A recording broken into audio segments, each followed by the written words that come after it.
He was ready to break his father's heart to save his brother's life. The sun was rising over Egypt, but for Judah, the world felt dark and cold. Before him stood the most powerful man in the land, second only to Pharaoh. Behind him, trembling with fear, was Benjamin, the youngest son of Jacob.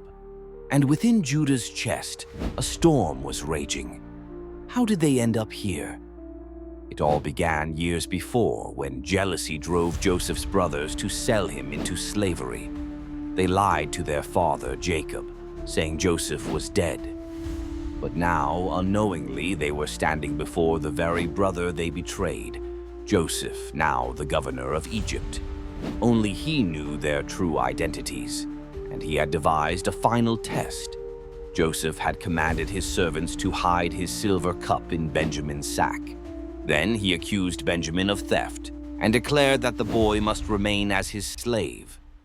The brothers were stunned. This was their father's most beloved son. To return home without him would crush Jacob, perhaps even kill him. So they tore their clothes in grief and returned to plead before the Egyptian ruler. And then Judah stepped forward. This was the same Judah who once said, "Let's sell Joseph." But this was not the same man. Life had changed him. Guilt had carved humility into his soul. Responsibility had reshaped his heart. And now he stood not as a schemer, but as a brother, a son, and a man redeemed. "Please, my lord," Judah began, his voice trembling, "take me instead. Let the boy go home to our father. If he loses Benjamin, he will die. His life is tied to the boy's soul. I promised my father I would bring him back. I cannot face him if I fail." Tears welled in Joseph's eyes. He saw something he hadn't seen in years. Love, brotherhood, sacrifice. The same brothers who once abandoned him were now willing to give their lives for each other, especially Judah, who once betrayed him, now offering himself in Benjamin's place. Joseph could no longer hold back. He ordered everyone to leave the room except his brothers. The doors closed and the dam broke. With sobs that shook the palace, Joseph cried out, "I am Joseph!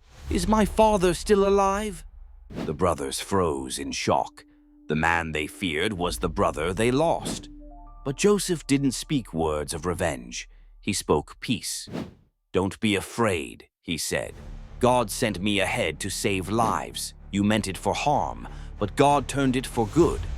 What followed was a scene of healing, brothers embracing, wounds mended, a family restored. And at the center of it all was Benjamin, the youngest, the innocent one, the thread that wove their fractured hearts back together. He was more than Jacob's son.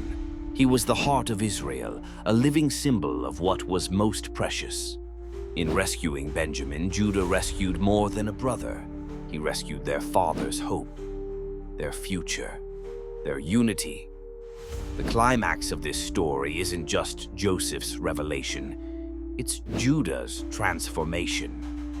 He who once walked away from a brother was now willing to be bound in chains to protect one. Redemption is real. Even the worst mistakes can be rewritten by love, humility, and courage. God doesn't just restore situations, He restores people. Have you hurt someone or been hurt?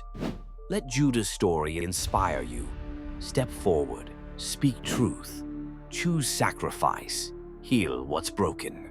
Sometimes the greatest rescue mission starts not with strength, but with a surrendered heart.